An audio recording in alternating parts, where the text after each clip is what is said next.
Perkenalkan, nama saya Pascal Pamera, kelas 1241. Di sini saya membuat video materi mengenai konsep dan fenomena kuantum dengan guru mata pelajaran kami yaitu Pak Soji. Di sini kita membagi materinya menjadi 3. Yang pertama yaitu radiasi benda hitam, yang kedua efek fotolistrik, yang ketiga sinar X dan efek Compton. Di sini kan masuk materi yang pertama yaitu radiasi benda hitam. Nah, sebelum kita membahas mengenai pengertian dari radiasi benda hitam, sebaiknya kita membahas terlebih dahulu mengenai apa itu benda hitam yang dimaksud kali ini. Apakah benda yang berwarna hitam atau yang lainnya? Benda hitam yang dimaksud di sini adalah benda buram yang tidak memantulkan cahaya. Tidak memantulkan cahaya artinya bisa jadi benda ini justru menyerap cahaya. Yang dimaksud dengan radiasi benda hitam.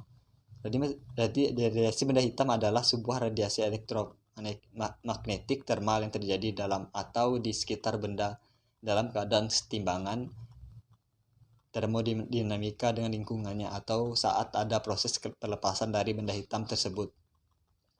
Istilah yang lebih mudah kita pahami, radiasi benda hitam ini adalah ketika benda tersebut menyerap dan menahan cahaya kemudian memancarkan radiasi ke sekitarnya, sehingga kita bisa merasakan melalui suhu ataupun perubahan warna-warna tertentu.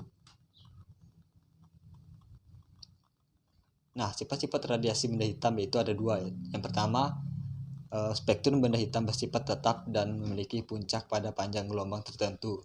Puncak pada panjang gelombang tertentu atau puncak kurva benda hitam pada sebuah spektrum bergerak sepanjang gelombang yang lebih pendek untuk benda yang lebih panjang. Panas.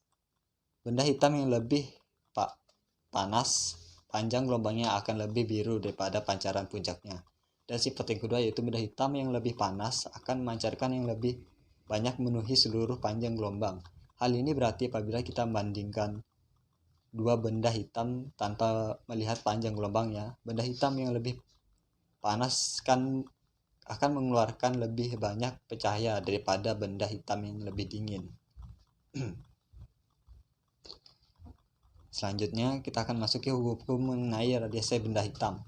Di sini ada 3 yaitu pertama hukum Planck tentang radiasi benda hitam, yang kedua hukum perpindahan Wien, yang ketiga hukum Stefan Boltzmann.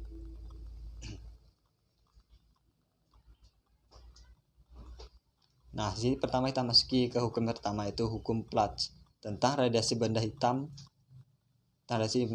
Atau hukum Planck menjelaskan tentang rapat spektrum radiasi elektromagnetik yang dilepaskan oleh benda hitam dalam setimbangan termal dan pada temperatur tertentu. Hukum ini diusulkan oleh Max Planck pada tahun 1950. Hukum ini memiliki rumus matematis sebagai berikut, atau I sama dengan P, T atau sama dengan 2H kali P pangkat 3 per C pangkat 2 kali 1 per E HP per KT kurang 1. Dan keterangannya dapat dilihat di sebelah mengenai hukum Planck atau simbol-simbolnya mengenai hukum Planck. Habis itu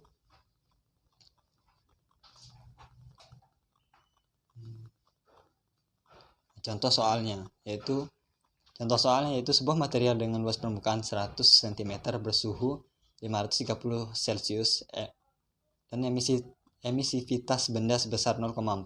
Tentukan daya radiasi benda pada benda tersebut. Di sini diketahui T sama dengan 530 Celcius tambah 470 K atau Kelvin sama dengan 1000 Kelvin. A sama dengan 100 cm persegi sama dengan 100 kali 10 pangkat min 4 sama dengan 1 kali 10 pangkat min 6 meter persegi. E sama dengan 0,4.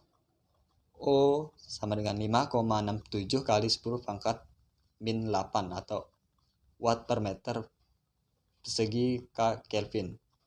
Dan di sini ditanya yaitu P, mengenai daya radiasi benda tersebut. Di sini jawabannya yaitu sama dengan P sama dengan E kali A kali T kali 4 pangkat 4. Di sini P sama dengan 0,4 kali 5 kali 6 5,67 kali 10 pangkat min 8 kali 1 kali 10 pangkat min 2 kali 1000 pangkat 4. Nah, Di sini P itu dikalikan semuanya. Hasilnya P sama dengan 2 kali 268 kali 10 pangkat 2 atau 226,8 watt. Maka besar daya radiasi pada benda tersebut sebesar 226,8 watt. Dan kita masuk ke materi selanjutnya, yaitu mengenai hukumnya yang kedua, yaitu hukum perpindahan Wien. Nah, pada kalanya suhu sekitar 1000 K atau 1000 Kelvin benda berpijar berwarna merah seperti ada pada elemen setrika. Pada suhu yang lebih tinggi benda berpijar warna oranye seperti pada besi ya, dan pada suhu yang lebih tinggi lagi benda berpijar mendekati warna putih. Wien menjelaskan bahwa panjang gelombang pada intensitas maksimum akan bergeser ke panjang gelombang yang lebih pendek atau ke frekuensinya lebih tinggi apabila suhunya semakin meningkat. Misalnya pada batang besi yang dipanaskan sehingga suhu sangat tinggi. Yang sangat tinggi, awalnya batang besi warna kemerahan, karena suhunya terus naik, warna batang besi berubah menjadi kuning kemerahan dan akhirnya memijat. Panjang gelombang cahaya merah lebih besar daripada panjang gelombang cahaya kuning. Sama artinya dengan frekuensi gelombang cahaya merah lebih rendah daripada frekuensi gelombang cahaya kuning. Perubahan warna pada benda menunjukkan perubahan intensitas radiasi benda. Ketika suhu benda berubah, maka intensitas benda akan ikut berubah atau terjadi pergeseran. Pergeseran ini dapat digunakan untuk memperkirakan suhu benda atau biasa disebut pergeseran Wien. Grafiknya dapat kita lihat di sebelah, gambar sebelah itu mengenai grafik hukum perpindahan Wien, yaitu intensitas radiasi dan panjang gelombang. Selanjutnya kita masuki ke rumusnya, yaitu di sini kita dapat melihat rumusnya pergeseran Wien, yaitu Pi maksimal kali T sama dengan C. Nah, hukum pergeseran Wien ini menghasilkan hasil kali panjang gelombang pada intensitas maksimum atau Pi max dikalikan dengan suhu mutlaknya atau T adalah konstanta Wien, konstanta Wien atau dengan C, yaitu 2,89 kali 10 pangkat min 3 meter Kelvin. Hukum pergeseran Wien tersebut bisa menjelaskan radiasi benda hitam dengan keterangannya di bawah, yaitu Pi maksimal panjang atau dengan panjang gelombang intensitas maksimum dengan kesatuannya yaitu meter, dan T sama dengan suhu mutlak benda hitam atau dengan satuannya yaitu Kelvin, dan C tetapan pergeseran Wien dengan 2,90 kali 10 pangkat min 3 meter per Kelvin. Selanjutnya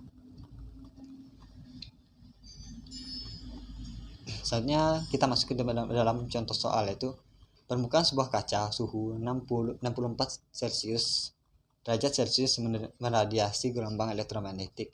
Jika nilai konstanta Wien sama dengan 2,9 kali 10 pangkat min 3 meter Kelvin, panjang gelombang maksimum radiasi permukaan kaca adalah, yaitu penyelesaian dengan diketahui T sama dengan 64 derajat Celcius, kita tambahkan dengan 273 Kelvin dan hasilnya 337 Kelvin, dan konstantanya yaitu 2,9 kali 10 pangkat min 3 meter Kelvin. Nah, di sini ditanyakannya pi maksimalnya, dan jawabannya pi maksimal sama dengan C per T sama dengan 2,9 kali 10 pangkat min 3 per 337, dan hasilnya 8,6 kali 10 pangkat min 6 pangkat min 6. Nah, jadi panjang gelombang maksimum radiasi permukaannya adalah 8,6 kali 10 pangkat min 6 meter.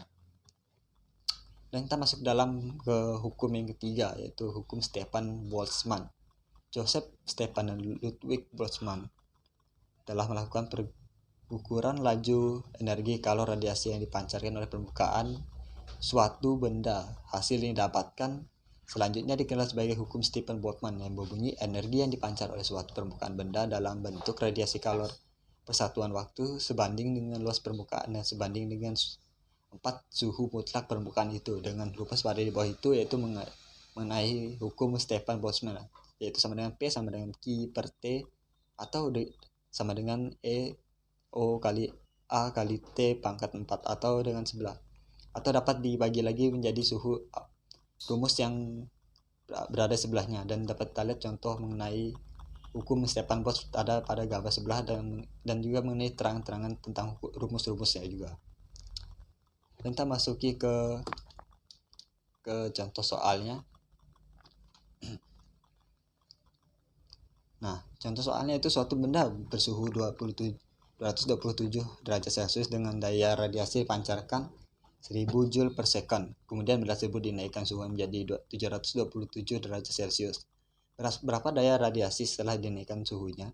Nah, penyelesaiannya di sini yaitu diketahui T1 sama dengan 227 derajat Celcius dijadikan Kelvin, yaitu menjadikan 500 Kelvin, dan T2 sama dengan 727 derajat Celcius dijadikan Kelvin, jadinya 1000 Kelvin, dan P1 sama dengan 1000 watt. Nah, di sini ditanyakannya P2-nya yaitu berapa. Nah, jawabnya di sini P2 per P1 sama dengan P buka kurung T2 per T1 kali pangkat 4. Dan sini itu masukkan angkanya P2 per P1 sama dengan 1000 per 4 kali pangkat 4. Dan di sini P2 sama dengan 1000 per 500 kali 4 kali P1. P2 dan di bawahnya itu dibagi P2 sama dengan 2 kali 4 kali 120 sama dengan 116 kali 1000, dan hasilnya 16.000 Joule per second. Nah, itu daya radiasi yang telah dinaikkan suhunya, yaitu adalah 16.000 derajat Celcius. 16.000 Joule per second. Dan kita masuki penerapan radiasi benda hitam dalam kehidupan sehari-hari, yaitu di sini yang pertama ada panel surya, termos, dan juga aluminium. Dan kita masuki ke materi yang kedua, yaitu mengenai efek fotolistrik.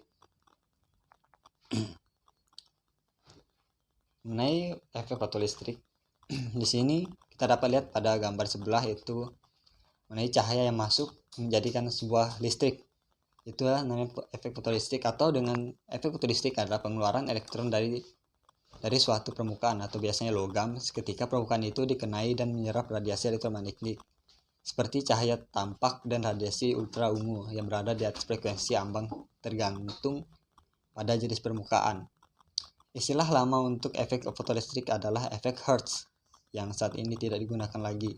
Hertz mengamati dan kemudian menunjukkan bahwa elektrode diterangi dengan sinar ultraviolet menciptakan bunga api listrik yang lebih mudah.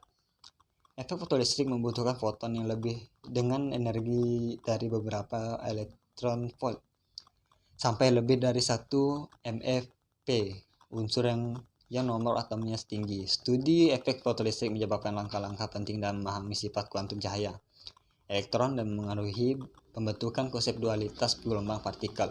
Nah, fenomena cahaya yang mengaruhi gerakan muatan listrik ini termasuk efek fotokonduktif, juga dikenal sebagai fotokonduktivitas atau fotoresistivitas, atau efek fotovoltaik dan efek fotoelektrokimia.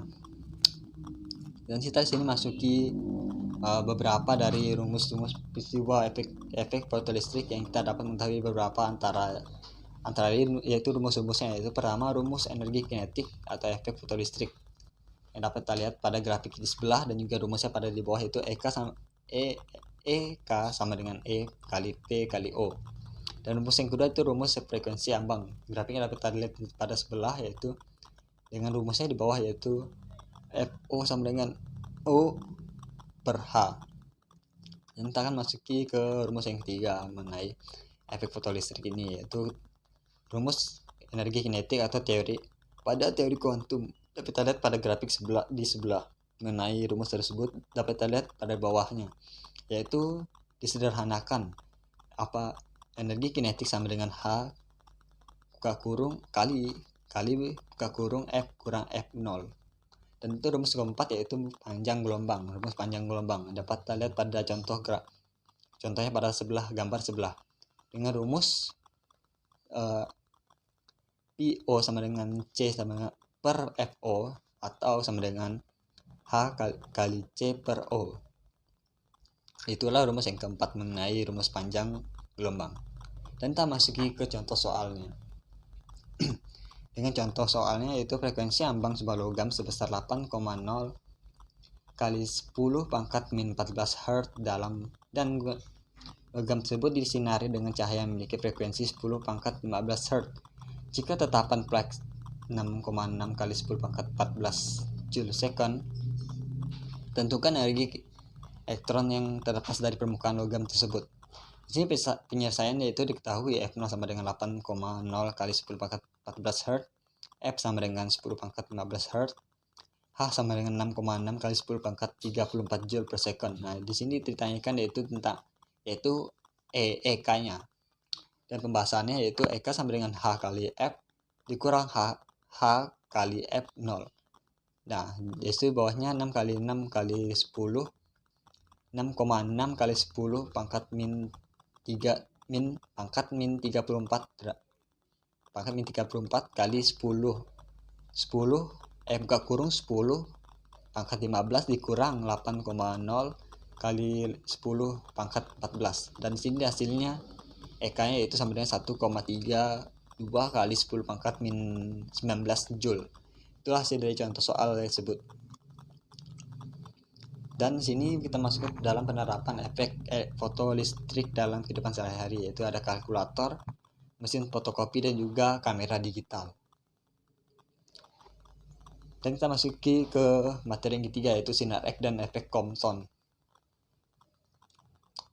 Nah, efek Compton atau hamburan Compton atau hamburan radiasi elektromagnetik keras panjang gelombang pendek oleh partikel bermuatan bebas disertai dan perubahan panjang gelombang radiasi yang dihamburkan ditemukan oleh A. Compton pada tahun 1922 selama hamburan sinar X keras di grafit yang elektron atomnya yang menyebarkan radiasi dapat dianggap bebas dengan akurasi yang baik karena frekuensi sinar X jauh melebihi frekuensi karakteristik elektron gerak dalam atom ringan. Menurut pengukuran Compton, panjang gelombang radiasi sinar X 0 sehingga dihamburkan melalui sudut meningkat dan ternyata sama dengan di mana C adalah sinar konstan untuk semua zat yang disebut panjang gelombang Compton elektron.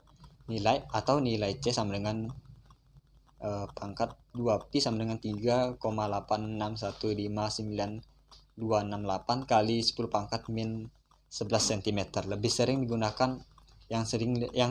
digunakan atau efek klasik atau efek Compton sangat bertentangan dengan teori gelombang klasik cahaya yang menyatakan panjang gelombang radiasi elektromagnetik tidak boleh berubah ketika dihamburkan oleh elektron. Oleh karena itu, penemuan efek Compton adalah salah satu faktor terpenting menunjukkan sifat ganda cahaya lihat dualisme gelombang korpuskular. Dan contoh mengenai efek Compton dapat terlihat pada gambar sebelah mengenai elektron dan elektron terpentalnya atau foton dan sinar X fotonnya. Dan sini kita masuki ke bahasan selanjutnya mengenai tentang rumusnya, yaitu besaran H atau MO dikenali juga dan panjang gelombang Compton. Berdasarkan eksperimen Compton sudah dilakukan pembuktian bahwa hamburan foton dari sinar X menunjukkan bahwa foton memang dapat dipandang sebagai partikel tanpa massa diam. Penemuan ini menguatkan teori kuantum yang menunjukkan bahwa cahaya memiliki dua buah sifat, yakni cahaya yang bersifat seperti partikel serta cahaya bersifat seperti gelombang. Dua sifat ini seperti seri Arthur Hawley Compton kemudian merumuskan hubungan antara perubahan panjang gelombang foton yang terhambur setelah menumbuk elektron diam dengan panjang gelombang foton awal mula. Nah, rumus efek Compton menggunakan hukum kekekalan energi dan kekekalan momentum disebut sebagai dualisme gelombang cahaya. Nah, keterangan dapat terlihat di bawah dan rumusnya dapat terlihat di bawah keterangan dapat dilihat pada sebelah dan rumusnya dapat terlihat pada bawah tersebut mengenai rumus hukum pada hukum Stefan Boltzmann atau hukum efek Compton. Dan kita akan masuki ke contoh soalnya. Seberkas sinar X memiliki frekuensi sebesar 3 kali 10 pangkat min 19 Hz ditembakkan menuju elektron diam pada eksperimen efek Compton. Ketika seberkas sinar X tersebut menumpuk elektron diam, dan elektron pun terhambur dengan sudut sebesar 60 derajat.